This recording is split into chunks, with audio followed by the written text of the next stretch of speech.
Appelé, envoyé. Seigneur, appelé à la vie pour vivre de la tienne, nourri de ta parole et de ton Eucharistie, où tu nous partages ton corps jusqu'à ce que tu reviennes. Puissions-nous devenir ce regard qui entraîne à la vie tous les autres regards, qui attirent, cherchent, espèrent, mais aussi ceux qui doutent, souffrent ou désespèrent. Seigneur, envoyé à la mission pour continuer la tienne, fort des dons de l'Esprit du jour de notre baptême, de ton enseignement et de ton évangile qui nous soutiennent, où tu nous apprends ta vie et celle du Père qui nous aime. Puissions-nous découvrir tous ces frères à servir parmi nos lieux de vie, nos cités, nos villes mêmes, des 4 coins du monde aux extrémités de la terre. Seigneur, appelé et envoyé sans craindre de partir, te sachant à nos côtés, toujours prêt à nous épauler. Fais naître en nous ces désirs de t'aimer et de nous aimer avec toujours plus d'audace, de fierté, de plaisir. Fais de nous des témoins fervents, sincères, fidèles, des hommes et des femmes attentifs à tes appels, choisis dans nos familles, des consacrés à ton ministère, qui soient dignes de toi et fermes dans leur choix, des baptisés heureux de servir Dieu et ses frères. Donne-nous de savoir t'imiter humblement, toi qui, sans compter, nous aimes assurément. Bonjour, Évangile de Jésus-Christ selon saint Matthieu. En ce temps-là, Jésus disait à ses disciples, « Amen, je vous le dis, un riche entrera difficilement dans le royaume des cieux. Je vous le répète, il est plus facile à un chameau de passer par un trou d'aiguille qu'à un riche d'entrer dans le royaume des cieux. » Entendant ces paroles, les disciples furent profondément déconcertés et ils disaient, « Qui donc peut être sauvé ?»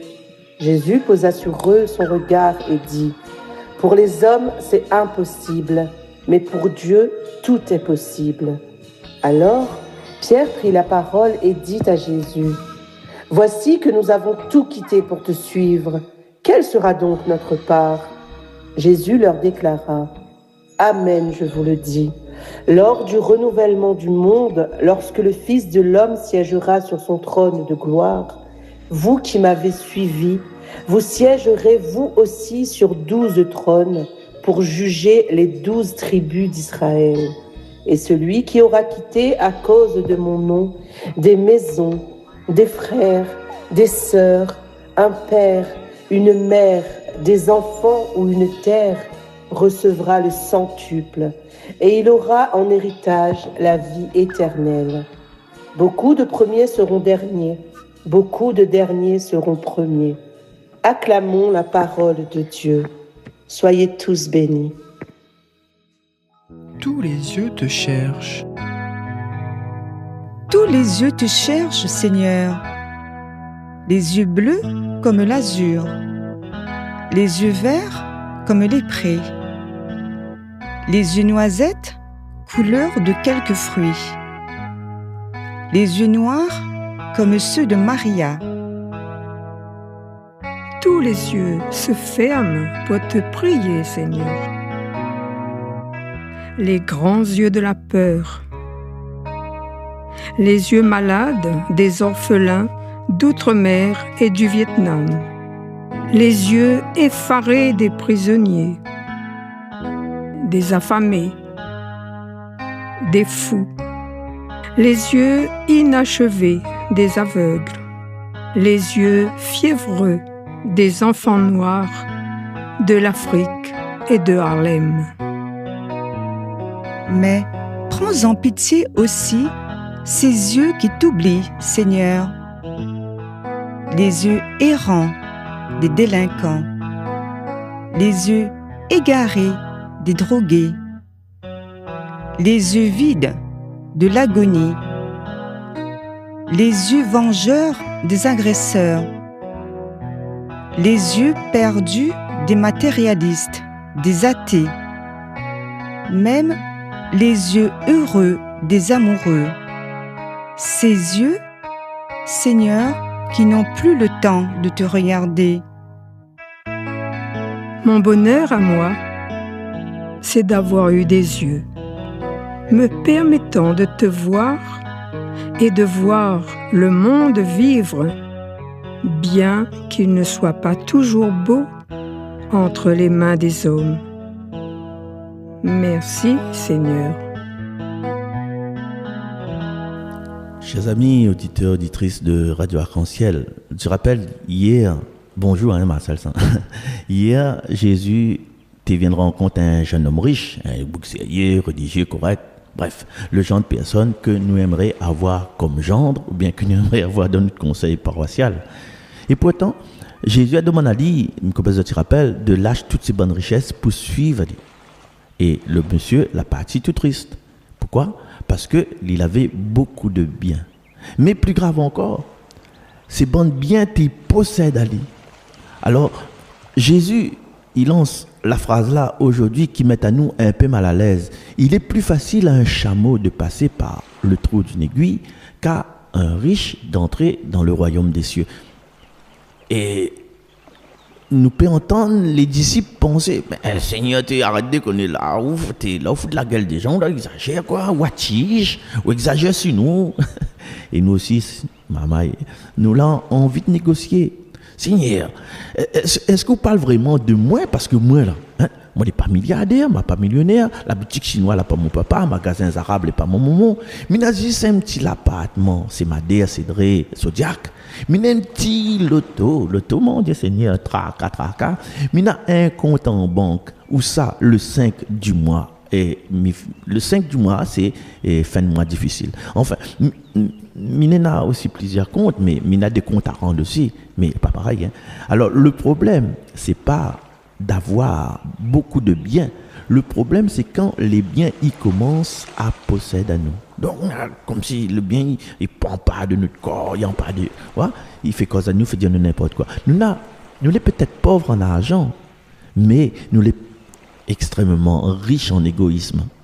Nous pouvons avoir peu de choses, mais être incapables de donner le peu que nous en avons. Nous pouvons avoir beaucoup et être profondément libres. La vraie question de Jésus n'est pas combien on en a, mais que ça, au cœur, il possède. Parce qu'on a des chrétiens qui disent, je te donne mon cœur, je te donne tout, à condition que vous ne touchez pas mon portefeuille. Après, on a, Seigneur, fais de nous ce que tu veux, mais pas mon agenda. Après, nous avons aussi, je suivrai le Seigneur et mon Maître, mais pas aujourd'hui parce que une affaire était déjà prévue depuis l'avance. Nous veut bien Jésus dans notre vie, mais parfois comme une application supplémentaire sur notre téléphone. Nous voulons Jésus en mode utile, rassurant et surtout pas envahissant et pas de publicité. Alors, Jésus, ce n'est pas une application sur notre téléphone et Jésus, il ne veut pas simplement une place dans notre vie. Jésus veut être le Seigneur de notre vie. Et c'est là que les disciples, ils paniquent un peu. Alors, qui sait peut être sauvé? Très bonne question. Et Jésus répond, pour les hommes c'est impossible, mais pour Dieu tout est possible. Bonne nouvelle. Et c'est là la bonne nouvelle. Le salut, ce n'est pas un exploit que nous, chacun de nous, y accomplit. Ce n'est pas si moi les suffisamment gentil, suffisamment généreux, suffisamment parfait. Dieu finira bien par m'accepter. Non. Nous sauve pas nous-mêmes.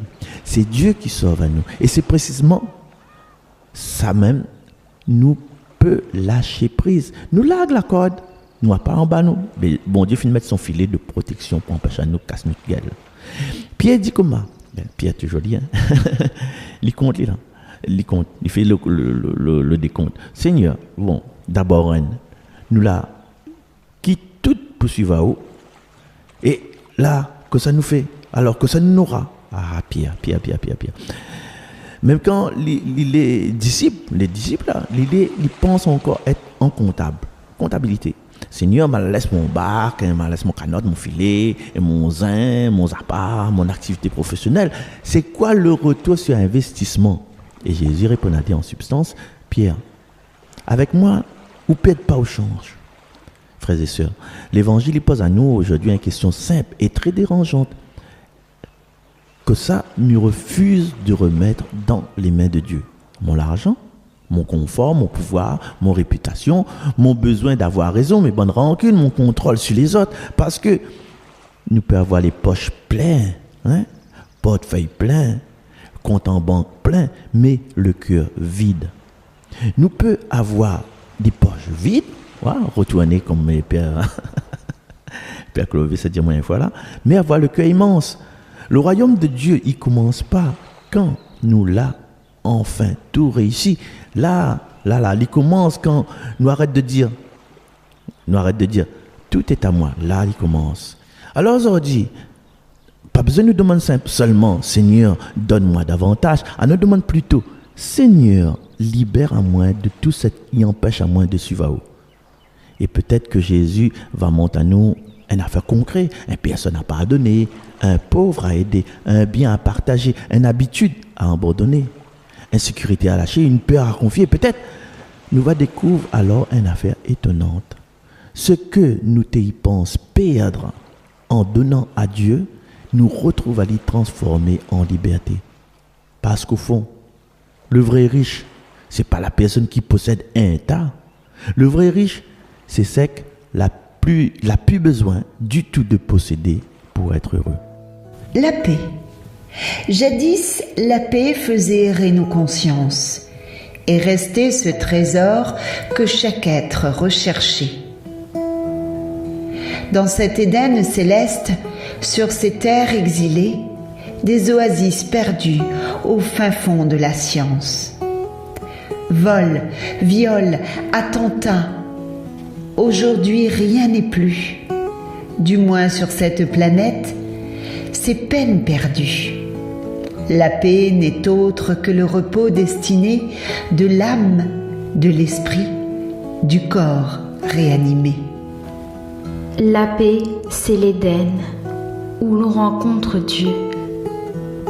C'est ailleurs, certes, où la paix règne encore, sans le bizarre de nos cauchemars intenses. La paix, c'est ce désir d'atteindre l'humilité, là où chacun se sent compris, accueilli et aimé, où personne n'oserait le mal, l'indifférence. Tel l'oiseau qui peut être traqué en plein vol, notre vie reste aussi fragile et frivole. Celui qui prie encore trouvera un répit, simplement de détente, de repos de l'esprit. La paix n'est plus qu'un mot rayé de notre monde, depuis que des guerres ont surgi des déserts. Fini les havres désaltérants, la liberté des airs. Trop de peur, de violence, en tout lieu, nous inonde. Ne parlons plus de paix, car la tranquillité n'est plus de rigueur sur cette terre traquée. À moins que ne revienne la colombe de la paix, portant son brin d'espoir comme au temps de Noé. Une terre nouvelle, des esprits innocents, une ronde éternelle de couleurs et d'enfants.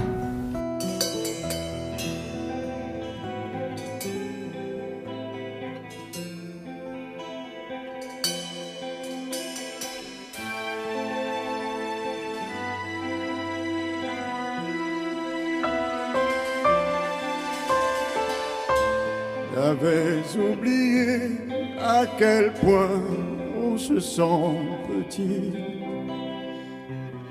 Dans les yeux d'un enfant, plus rien ne compte, juste sa vie. J'avais mis de côté tous ces instants qu'on croit acquis, ces instincts qu'on découvre. Avec toi je grandis, moi aussi. Et voilà qu'à nouveau je fais des projets dans ma vie pour te laisser du beau, rien que de l'amour, mais aussi je me prends à rêver qu'un jour tu voudras partager ce qui de près ou de loin dans ma vie a compté. Tu es mon plus beau Noël, celui que je n'ai jamais su. Tu es l'amour, la vie et le soleil, ce à quoi je ne croyais plus. Tu es mon plus beau Noël, celui que je n'attendais pas. Ce merveilleux cadeau tombé du ciel, celui dont rêvent tous les papas. Il y a tellement de choses que j'aimerais te raconter pour te donner la force, le courage de tout affronter. Si je peux te transmettre ce formidable goût d'aimer, de tous les hommes je serai le plus heureux, le plus comblé. Et tu es mon plus beau Noël, celui que je n'ai jamais eu. Tu es l'amour, la vie et le soleil, ce à quoi je ne croyais plus. Et tu es mon plus beau Noël, celui que je n'attendais pas. Ce merveilleux cadeau tombé du ciel, celui dont rêvent tous les papas. Je serai pour toi le père, celui sur qui tu peux compter. Tout ce que tu espères, je promets de te le donner.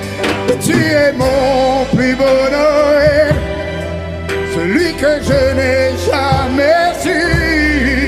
Tu es l'amour, la vie et le soleil, ce à quoi je ne croyais plus.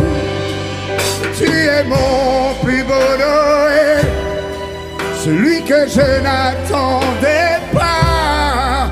Ce merveilleux cadeau tombé du ciel, celui dont rêvent tous les papas. Toi mon amour, ma vie, mon étincelle, je suis le plus heureux, tu vois.